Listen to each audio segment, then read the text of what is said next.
कहते हैं कि एक जंगल में चकवा चकवी दो पक्षी थे और रात को आपस में बातें कर रहे थे। चकवा चकवी रात को जागते हैं, दिन में सोते हैं, तो रात को वो आपस में टाइम पास करने के लिए बातें कर रहे थे, पति पत्नी दोनों। उसकी पत्नी चकवी चकवे से पूछने लगी कि मैं आपसे कुछ प्रश्न पूछूं? बोला हाँ पूछो।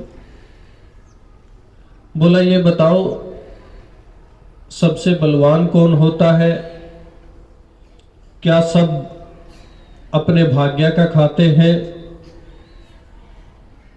या जो अपनी बात कहकर मुकर जाता है उसका क्या होता है? ये 3 प्रश्न पूछती। तो चकवा उसको कहता है कि ऐसे सीधा सीधा तो आपको समझ में नहीं आएगा, मैं आपको एक कहानी सुनाता हूं, उससे आपको सब समझ में आ जाएगा। बोले कि उज्जैन के राजा थे विक्रमाजीत, उनके पास के एक जंगल में एक सांप रहता था, और वो सांप जैसे ही बाहर निकलने की कोशिश करता वो सर्प, तो बाज बैठा था सामने वृक्ष पर कि बाहर निकले सर्प और मैं इस सांप को उठाकर ले जाऊं और खा जाऊं। जब 6 महीने हो गए, अंदर ही पड़े भूखा मर रहा था वो सांप, तो किसी ने कहा कि यहाँ के सबसे दयालु, रक्षा करने वाले, जान बचाने वाले केवल राजा विक्रमाजीत है। अगर वो आ जाएं, सभी पशु पक्षियों को वहां कहते थे कि पता था इस बात का कि अगर राजा जीत विक्रमाजीत आ जाए तो वो ही बचा सकते हैं। तो वो भी ऐसे ही पुकारता, थोड़ा सा बाहर निकालता मुंह और ये आवाज लगाता कि कोई आने जाने वाला कोई होता तो क्या आप राजा विक्रमाजीत को जानते हैं?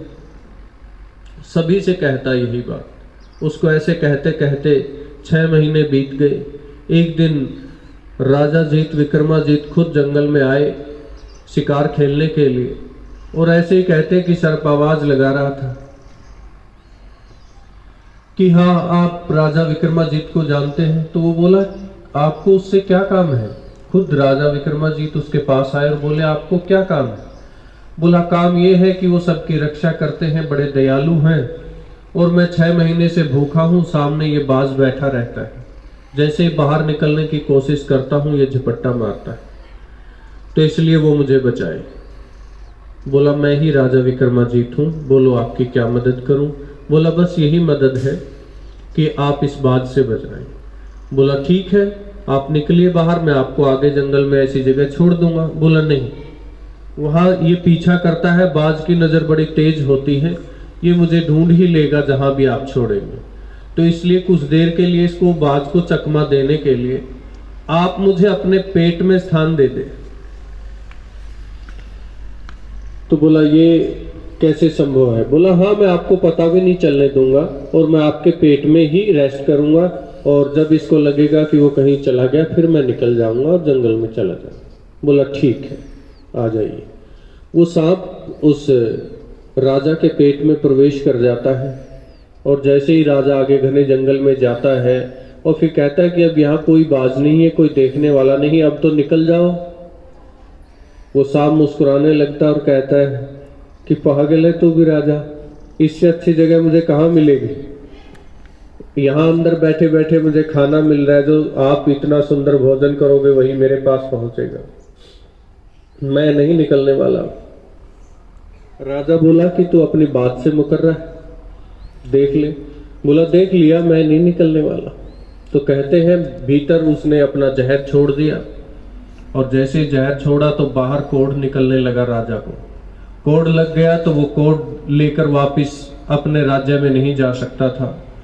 वहीं जंगल में ही एक वृक्ष के नीचे उसने अपना एक झोपड़ी बना ली कि अब इस कोढ़ को लेकर कैसे जाऊंगा, जब तक ये कोढ़ ठीक नहीं होता मैं जा नहीं सकता, क्योंकि मेरी प्रजा को भी कोढ़ हो जाएगा। तो वो वहीं पर झोपड़ी बनाकर रहने लगते हैं। झोपड़ी बनाकर रहने लगते हैं तो कि मरने का इंतजार करते हैं कि अब तो कोई है ही नहीं, ये कोढ़ लग गया, अब क्या होगा? होगा कोई पिछले जन्मों का कर्म जो मैं भुगत रहा हूँ। ऐसे ऐसे वहाँ पड़ा रहा झोपड़ी में, घास फूस की झोपड़ी बनाई और उसमें रहने लगा। फिर कहते हैं कि उसके पास में ही एक शाश्वत या शाश्वत एक साम्राज्य था, वहाँ के जिसको कहते हैं तमरध्वज नाम के एक राजा थे। उनकी 3 पुत्री थी। सबसे छोटी पुत्री थी चित्रलेखा। वो अपनी पुत्रियों से कहता है कि बेटा तुम किसका कर्म को खा रही हो? बड़ी दोनों बोली कि पिताजी हम तो आपके कर्म का खा रहे हैं, आप राजा नहीं होते तो हमें कैसे ये ठाट बाट होते, हमें कैसे ये इज्जत सम्मान मिलता। लेकिन छोटी बेटी थी जो चित्रलेखा, वो कहती कि नहीं पिताजी मैं तो मेरे कर्म का खाती। बोला अच्छा तुझे घमंड है? बोला हाँ, घमंड की बात नहीं, नियम की बात है। नियम की बात है कि सब अपना कर्म का खाते हैं, मैं भी अपना कर्म का खाता हूं। तो इस बात पर राजा को क्रोध आया तमरध्वज को। तो उसने पंडितों को बुलाया, नाई को बुलाया और कहा कि मेरी बड़ी 2 बेटियों के लिए कोई राजकुमार देखो, इनकी शादी बड़े राजाओं से करनी है। और ये है जो चित्रलेखा सबसे छोटी, इसके लिए कोई कोढ़ी देखो, कोई जिसके हाथ कटे हो या जो कुछ नहीं कर सकता हो वो देखो। तो वो ढूंढने निकले तो बड़ी 2 बेटियों का विवाह तो बड़े राजकुमारों से किया। लेकिन छोटी बेटी जो चित्रलेखा कहती थी मैं तो अपने कर्म का खाती हूँ, उसके लिए एक कोढ़ी देखने के लिए निकले। जंगल से जा रहे थे तो उनकी नज़र उस पर पड़ी, राजा विक्रमाजीत पर। तो उन्होंने देखा कि ये मिल गया उचित। तो उनका तो बड़े धूमधाम से शादी की और उसके लिए पास उस चित्रलेखा को छोड़ गए कि ये रहा आपका पति आज से। उसने स्वीकार कर लिया। बड़े दुख आए, उसके पास बैठी रहती, पंखा झेलती और उससे कहती कि आपको ये कैसे हो गया। उसने भी नहीं बताया कि मैं राजा विक्रमाजीत हूँ। बोला बस कुदरत का खेल है, ऐसे ऐसे हो गया। बड़ी तकलीफ से वह इधर उधर से कोई खाना कंद मूल लेकर आती, उनके लिए जंगल से, दोनों खाते। ऐसे ही समय गुजर रहा था। एक दिन कहते हैं रात को एक दूसरा सांप आया।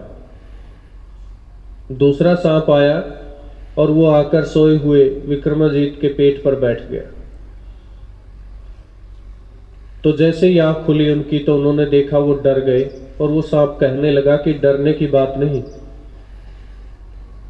मैं यहां आपके पेट में कोई है, उसकी सुगंध मुझे दूर से आ गई थी इसलिए मैं आ गया हूं। और जो ये आपके भीतर बैठा है ये मेरा भाई है और इसको मैं जानता हूं। ये अपनी बात से बहुत बार मुकर चुका है, अब भी मुकरा हुआ है, इससे ही मैं बातें कर रहा हूं। बोला कि क्या बातें की? बोला कि मैंने इसको कह दिया कि बाहर निकल जा, नहीं तो तुझे नरक में भी जगह नहीं मिलेगी।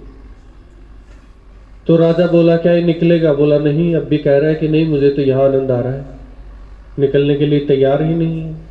तो बोला फिर ये निकल भी सकता है? बोला हाँ निकल सकता है, अगर तुम गंगा जल ले आओ।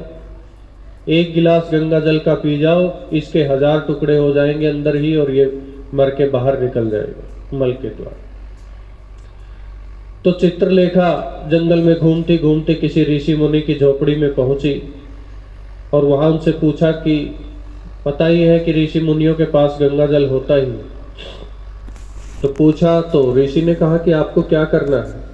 बोला कि गंगा जल चाहिए, दवाई बनानी है, ऐसे ऐसे मेरे पति बीमार।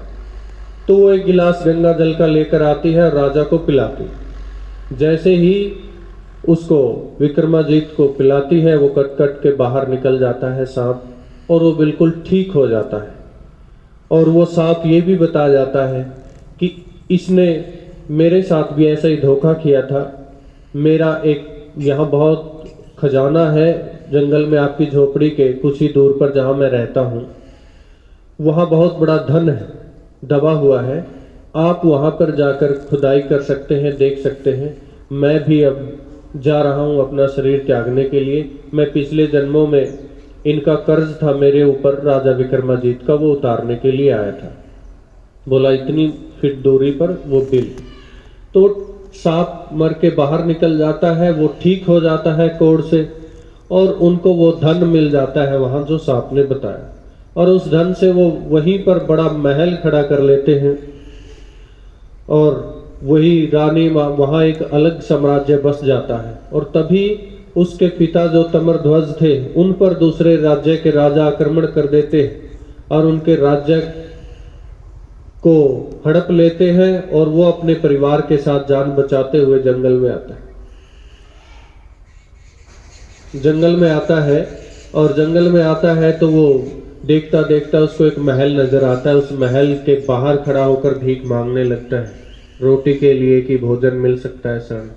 उसकी लड़की चित्रलेखा ऊपर से देख रही होती है और पहचान लेती है कि ये तो मेरे पिताजी हैं, एक तो मेरा पूरा परिवार है।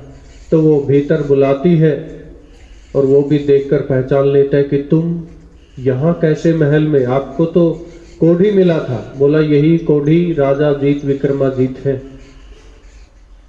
और ऐसे ऐसे देखो मेरे भाग्य से ये सब जो मेरे भाग्य में था वो मुझे मिला और आप आज कहाँ से कहाँ है और मैं कहाँ से कहाँ मेरे भाग्य का खा रही। वहां से वो उससे माफी मांगते कि हमने आपके साथ बहुत अन्याय किया था, मुझे अकल नहीं थी, उसके पिताजी कहते हैं। तब वो उनको वहां शरण देते हैं और फिर कहते हैं कि कोई बात नहीं, ये तो आपको परमात्मा ने पाठ पढ़ाना था। इसी कहानी को फिर वो समझाते हैं चकवी को कि देख जो अपनी बात से मुकर जाता है उसका ऐसे ही विनाश होता है जैसे उस सांप का हुआ। और देख सबसे बलवान कौन होता है, समय सबसे बलवान होता है कि कहाँ तो उसके पिता का समय कैसा था और कहाँ उस पिता को क्या प्रतिकूल कभी भी जीवन में घट सकता है और वो वहां पर कैसे आकर उसी के घर खाना खाना पड़ता है जिस बेटी को उसने घर से निकाला था कोढ़ी के साथ। और सब देख अपने भाग्य का खाते हैं जैसे चित्रलेखा खा रही थी। कोई किसी के भाग्य का नहीं खा सकता, सब अपने भाग्य का खाते हैं। सुबह उठते ही पशु पक्षी देखे, सब किसी को कोई चिंता नहीं, मस्ती में उड़ रहे हैं, कोई फ्यूचर की चिंता नहीं। क्यों नहीं? क्योंकि सब उनके भाग्य में जो है, जो भोजन है वो उनके पास आएगा ही आएगा। कौन बताता है उनको सुबह कि आपको पश्चिम दिशा में जाना है या पूर्व दिशा में भोजन मिलेगा? सबके लिए सब निर्धारित है, सब कुछ अस्तित्व में ऐसे ही चल रहा है। बस हमें तो पुरुषार्थ करना होता है कि इस जन्म में जो मिला है कि काम है उसको शिद्दत से करना होता है। बाकी सब तो ऊपर से निर्धारित है, वो तो होना ही है। किसने सोचा था कि अखबार बेचने वाला या 200 रुपए की नौकरी मांगने वाला लड़का कभी अब्दुल कलाम बनेगा और राष्ट्रपति बनेगा? एयरफोर्स की नौकरी चाहने वाला अटल बिहारी वाजपेयी देश का प्रधानमंत्री बनेगा। इसलिए या चाय बेचने वाला नरेंद्र मोदी वो देश का प्रधानमंत्री बनेगा। सब अपने प्रारब्ध का परिणाम है तो उससे मिलता है। तो आप वर्तमान में जो काम कर रहे हैं यही आपका प्रारब्ध अगले जन्मों का बन रहा है। इस जन्म में जो आप अच्छे बुरे जो भी कर रहे हैं वो अगले जन्मों के लिए तैयार हो रहा है, वो आपके कारण शरीर में फिट हो रहा है। नहीं तो अगर ऐसा नहीं होता तो पिछले जन्मों वाली स्टोरी क्यों सुनाते लोग? आपके भीतर अगर ये चीजें ना होती, सूक्ष्म शरीर या कारण शरीर जिसमें सारी मेमोरी फिट होती है, तो ये पिछले जन्मों की कहानी कैसे सुना देते? उनको कहां से पता चला क्या है हमारे भीतर ऐसा? इतना तो सिंपल आदमी भी सोच सकता है, एक साधारण अनपढ़ आदमी भी सोच सकता है कि कोई तो चीज है हमारे भीतर जहां ये चीजें जमा होती हैं कि पिछली सारी बातें बता देते। ऐसे आजकल हजारों उदाहरण है यूट्यूब पर या टीवी पर आते हैं जो पिछले जन्मों का हमें बताते हैं। तो ऐसे इस जन्म में जितने आप जो पुण्य करेंगे, अच्छे कर्म करेंगे, वही आपका एक दिन प्रारब्ध बन जाएगा। हम जो भी करते कर्म यहाँ फल पीछे पीछे आता है, पुरुषार्थ काल क्रम में पक्कर प्रारब्ध अटल बन जाता है। हर रची तुम्ही ने आत्म कथा मत कहो विधाता ने लिखा, अथ पुरुषार्थम शरणम गच्छामि, कि तुम पुरुषार्थ करो और यही पुरुषार्थ तुम्हारा प्रारब्ध बनने वाला है। Okay, thank you.